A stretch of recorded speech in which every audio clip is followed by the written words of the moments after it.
জলপতি সকলকে আমার সশ্রদ্ধ প্রণাম। আজকে আমরা এখানে মিলিত হয়েছি পরলোকগত কৃষ্ণপদ বিশ্বাসের স্মরণে। আমাদের মতুয়াদের ভাষায় স্মরণ সভা, শ্রদ্ধানুষ্ঠান। এই শ্রদ্ধানুষ্ঠান হওয়ার কথা ছিল যে সময়ে, সেই সময়ে করে ওঠা যায়নি। এখানে যারা আছেন সকলেই জানেন যে প্রতিবন্ধকতা সামনে এসেছিল বা যে প্রতিবন্ধকতা আমাদের সামনে আসে, আমাদের সেটা ভালো করে বোঝার প্রয়োজন। তারা বাধা হয়ে দাঁড়ায়, কেন বাধা হয়ে দাঁড়ায়, এটা ভালো করে বোঝার প্রয়োজন। আমার বাড়িতে আমার ভাই এই পথ যখন মানতে পারে না, কেন পারে না? আমি যা বুঝেছি সেটা বোঝেনি, আমি যা জেনেছি সেটা জানেনি। বহু বিষয় আমাদেরকে, আমাদের ভাবনাকে, আমাদের চেতনাকে আচ্ছন্ন করে রাখে। এতদিন ধরে আমরা এই কাজ করে আসছি, আজকে কেন অন্য কাজ করব? আজকে কেন অন্য পথে চলব? এখানে যাদের বয়স হয়েছে অন্তত 50 বছর, তাদের অধিকাংশ মানুষের অভিজ্ঞতা আছে। বাড়িতে যখন সন্তান প্রসবা কোনো প্রসূতি মা, আমরা কি দেখতাম? বিশেষ করে উত্তর ফরিদপুর অঞ্চলের মধ্যে বাইরে একটা কুঁড়ে বাঁধা হতো, খড় দিয়ে, তালপাতা দিয়ে, কোনো কিছু দিয়ে একটা কুঁড়ে বাঁধা হতো। ঝড়, বৃষ্টি, শীত, গ্রীষ্ম, যে কোনো অবস্থায় সেই কুঁড়ে ঘরের মধ্যে সেই প্রসূতি মাকে রাখা হতো, সন্তান প্রসব হতো। কতদিন থাকতো? কেন ওইভাবে রাখা হতো? অশৌচ, আতুর, নোংরা। আপনার উত্তরসূরি আসছে, যে সন্তান আপনার ভবিষ্যৎ, যে সন্তানের কামনায় মানুষ কত প্রার্থনা করে, আকুতি জানায়, আর সেই সন্তান যখন আসছে তাকে কোথায় রাখা হচ্ছে? যারা সচক্ষে দেখেছেন তারা তো জানেন। আজকে কেন হয় না? আজকে যখন একটা শিশু ভূমিষ্ঠ হয়, সবচাইতে পরিষ্কার পরিচ্ছন্ন জায়গায় তাকে রাখা হয়। হাসপাতাল, নার্সিং হোম, বাড়ি পরিবর্তন হয়েছে তো। তারা কি ভাবছেন আজকে? সেদিন কত মা ওই কুঁড়ে ঘরের মধ্যে প্রাণ ত্যাগ করেছে, কত শিশু ভূমিষ্ঠ হতে গিয়ে সে ওইখানেই শেষ হয়ে গেছে। বেশি দিন আগের কথা। আজকে আমরা সেটা মনে করতে পারি? আমরা কি পর্যালোচনা করতে পারি? তাহলে আজ থেকে 100 বছর আগে, আজ থেকে 200 বছর আগে আজ থেকে 500 বছর আগে কোন কোন ঘটনাগুলো ঘটেছে, মানুষের জীবনের ধারণা পাল্টে দিয়েছে। ধর্ম, সেই ধর্ম বলতে যা বোঝায়, সারা পৃথিবীতে সভ্যতা সৃষ্টি হওয়ার পর থেকে এই ধর্ম তৈরি করেছে মানুষ, এই ধর্মের কথা বলেছে মানুষ, ধর্মীয় আচার অনুষ্ঠান তৈরি করেছে মানুষ। সারা পৃথিবীতে এই আছে। যারা লেখাপড়া শিখছেন, যারা সমাজের ইতিহাস জানেন, তাদের এটা জানা আছে, তারা জানতে পারছেন এই মতুয়া মতের আবির্ভাব কবে হলো, এই পথের আবির্ভাব কবে হলো, কিভাবে হলো। এখানে যারা মতুয়া হয়েছেন, যারা আমাদের মহাগ্রন্থ শ্রী শ্রী হরিলীলামৃত অধ্যয়ন করছেন, তারা জানতে পারছেন হরিচাঁদ ঠাকুর এই ধরনীতে কি জন্য আবির্ভাব হলেন। সর্বধর্ম লঙ্ঘিয়ে করিলেন স্থূল, শুদ্ধ মানুষেতে আত্মীয় হয় মূল। মানুষের সমাজ, ধর্ম মানুষের সমাজে যে সমস্ত ঘটনা আমাদের ব্যথিত করে, সমাজে যা ঘটলে মানুষ দুঃখ পায়, ব্যথা পায়, সেটা হরিচাঁদ ঠাকুর সেই দুঃখ ব্যথাকে একভাবে বুঝলেন। এই যে এখানে যারা মানুষ, এতদ অঞ্চলে যারা মানুষ, তাদের অধিকাংশ পরিচয় কি? তারা নমশূদ্র, তারা রাজবংশী, তারা কপালী, তারা মহিষ্য, চামার কামার। এই যে মানুষ, এই মানুষের অবস্থা কেমন ছিল এই ধর্মে? এই ধর্ম কোন ধর্ম? যে ধর্মের মধ্যে দিয়ে এই সমাজকে জাতে বিভাজন করেছে। আজকে এখানে বসে আছেন নারী পুরুষ একসাথে, একই আসরে বসে আছি। ওই 200 বছর আগে কি এটা ছিল? এটা কি সম্ভব ছিল? ছিল না। কেন ছিল না আর কেন হলো? এই বিষয়গুলো আমাদের বুঝতে হবে এবং বোঝাতে হবে। ওই সমাজের যে মানুষরা আমাদেরকে নিন্দা করছে, অশ্রাদ্ধ বলে যারা আমাদেরকে উপহাস করছে, সেই মানুষ আমার ঘরের মানুষ, আমার রক্তের মানুষ। সেই মানুষের পরিচয় আমার পরিচয়ের মধ্যে ফারাক নাই। এই সমাজের যে কুফল, তার জীবনে যেভাবে ছিল, আমার জীবনেও সেভাবে ছিল। হরিচাঁদ ঠাকুর শেখালেন ধর্ম কি, হরিচাঁদ ঠাকুর শেখালেন ভক্তি কি, হরিচাঁদ ঠাকুর শেখালেন প্রকৃত মানুষ, তার মনুষ্যত্ব কি। সেই মনুষ্যত্ব জাগ্রত করার যে মহামন্ত্র, একমাত্র মহামন্ত্র হরিবোল।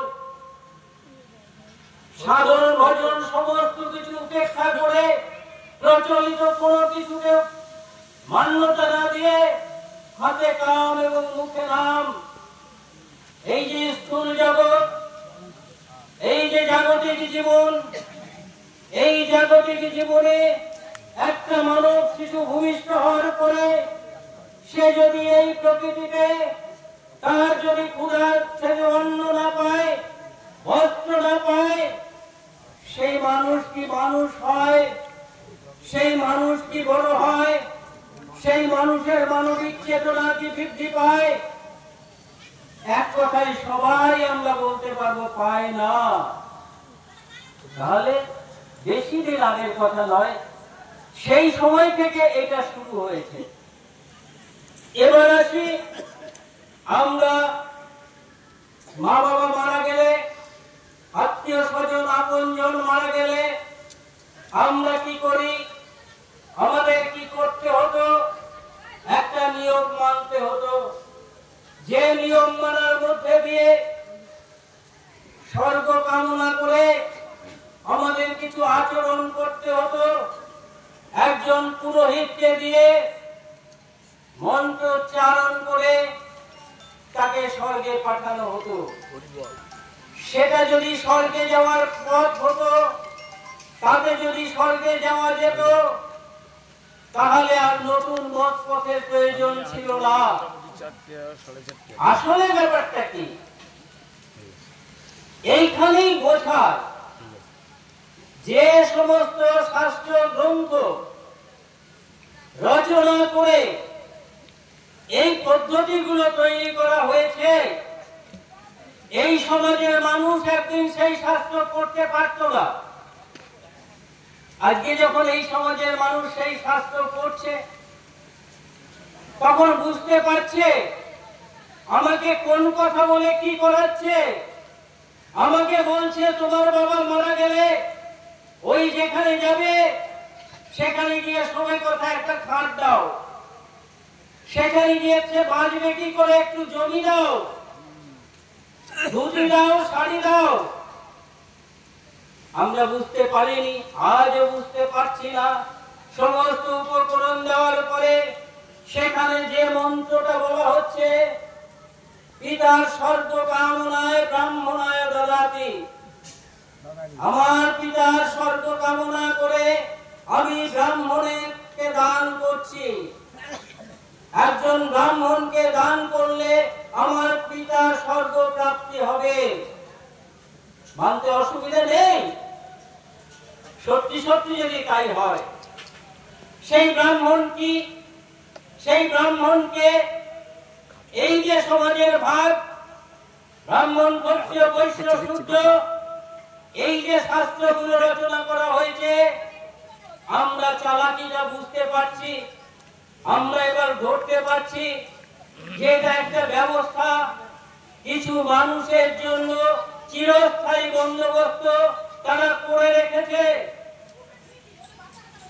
আপনারা এখানে অনেকে লেখাপড়া জানেন, যে বিধান পুরোহিত দর্পণ, সেই গ্রন্থের বিধান অনুযায়ী সমস্ত ক্রিয়াকর্ম হয়। সেখানে কি লেখা হচ্ছে? এটা একটা ব্যবসা। এই ব্যবসা কারা করবে? ওই ব্রাহ্মণের ঘরে জন্মেছে যারা, যাদের অন্য কোনো কামে কাজ কর্ম করে বেঁচে থাকার যোগ্যতা নেই, তারা অন্য কোনো ব্যবসা করতে পারবে না, এই ব্যবসা করবে। তারা মূর্খ। ওই পুরোহিত দর্পণে লেখা হচ্ছে যারা মূর্খ তারা এই কাজগুলো করে। বলুন দেখি, আমি একটু লেখাপড়া শিখলাম, আমি যখন শব্দের মানে বুঝলাম, আমি যখন সমাজের ইতিহাসটা জানলাম, আমি কি করে মেনে নেব? আমি কি আমার পরিবারের মানুষকে বলবো না? তাকে কি বোঝানোর চেষ্টা করবো না যে এই যে ভারতবাদী, এটা সমাজে কলুষিত করছে, সমাজকে ধ্বংস করছে, সমাজকে পিছিয়ে রাখছে।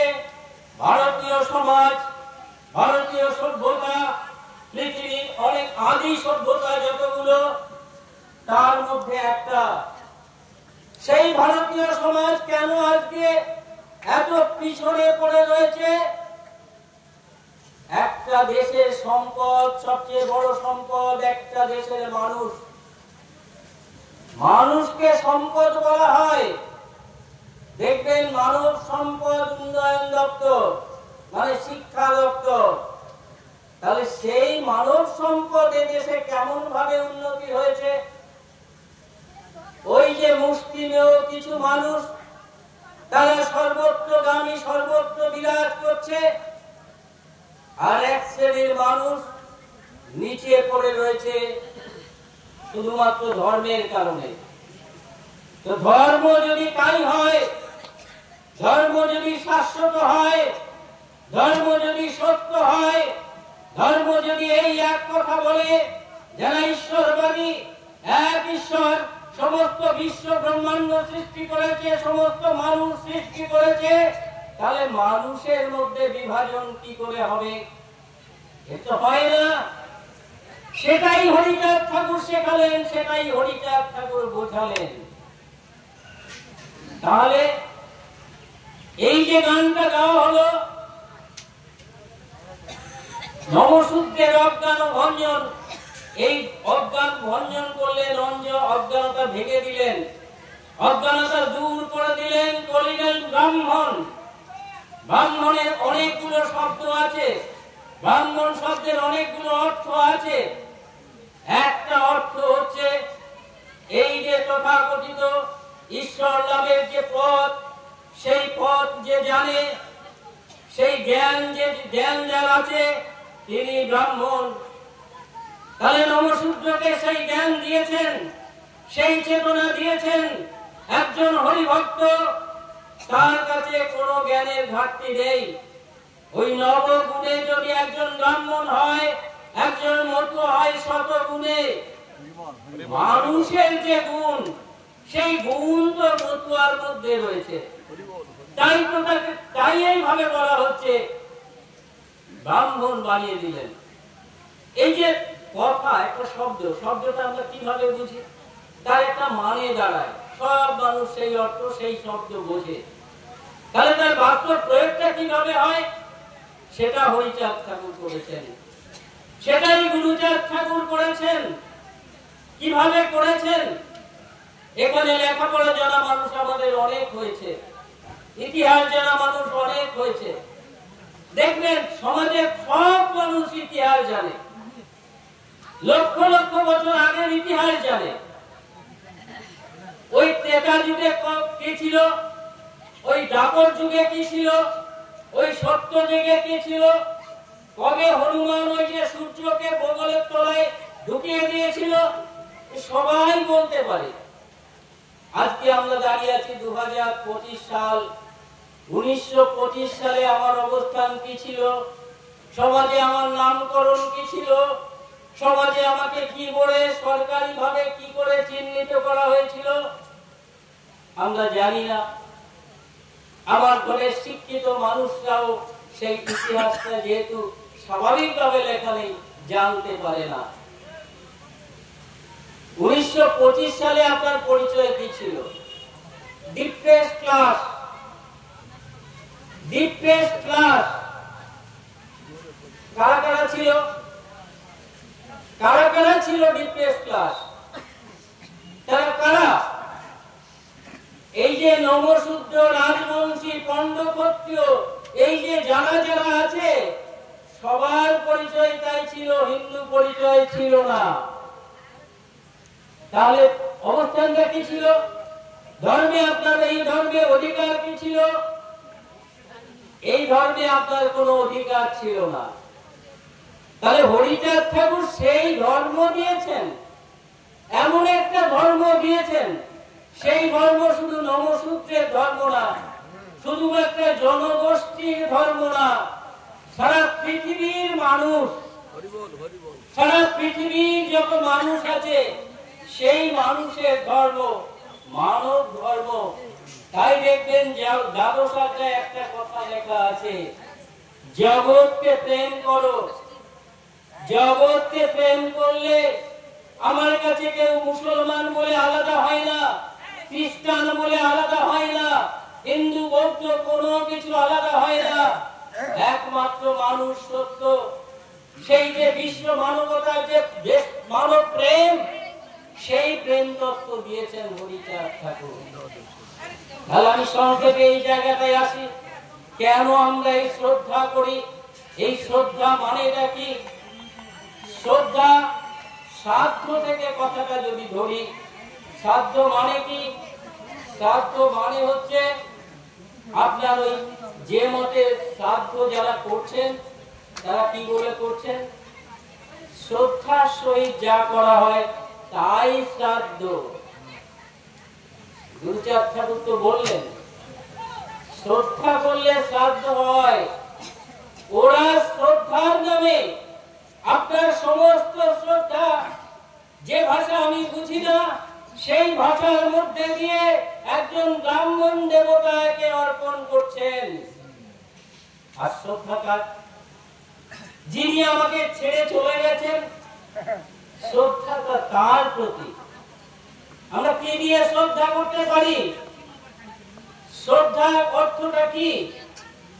শ্রদ্ধা কি কোনো সামগ্রী দিয়ে দেওয়া করা যায়? কোন অর্থ দিয়ে, কোন সোনা দিয়ে, গয়না দিয়ে কি শ্রদ্ধা জানানো যায়? শ্রদ্ধা তো অন্তরের ব্যাপার, মনের ব্যাপার। এই যে বিধান, প্রকৃত অর্থে যে শ্রদ্ধা, এই সমবেত ভাবে মতুয়াদের যে আরাধনার যে মন্ত্র, সেটা হচ্ছে এই হরিসংকীর্তন, মহাসংকীর্তন। এই হরিসঙ্গীত মহাসংকীর্তনের মধ্যে দিয়ে আমাদের যে ভাষা ব্যক্ত করলে তার প্রকৃত অর্থে শ্রদ্ধা জানানো হয়, সেটাই ব্যক্ত করা হয়। সমস্যা কোথায়? আমার যে ভাই এটা শোনেনি, আমরা যখন এই শ্রদ্ধা অনুষ্ঠান করি, ওই ভাই দূরে যায়, কানেও শোনে না, চোখেও দেখে না। এই এক সমস্যা।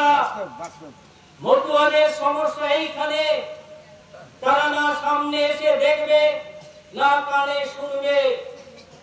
এই বড় ভয়াবহ অবস্থা। না বোঝার চেষ্টা করবে। জেনে রাখবেন যে বিপ্লব একটা শব্দ, একটা ব্যবস্থাকে পরিপূর্ণ পরিবর্তনের যে উপায়, সেটা হচ্ছে বিপ্লব। আর এই বিপ্লবী শক্তি যখন মাথাচাড়া দেয়, একটা প্রতি বিপ্লব তৈরি হয়, একটা কাউন্টার রেগুলেশন থাকে, বাধা দেয় একটা শক্তি। এই সমাজে এই টানাপোড়েন চলে।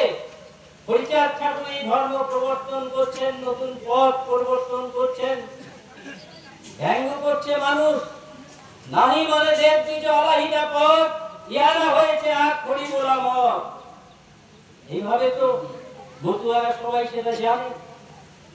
আবার ওই তীর্থমণির মতো ভক্ত এসছে, সদর্পে সারা বিশ্ববাসীকে ডেকে বলেছে, জাতি মোরা হরি মোলার জাতি গেছে কিসে।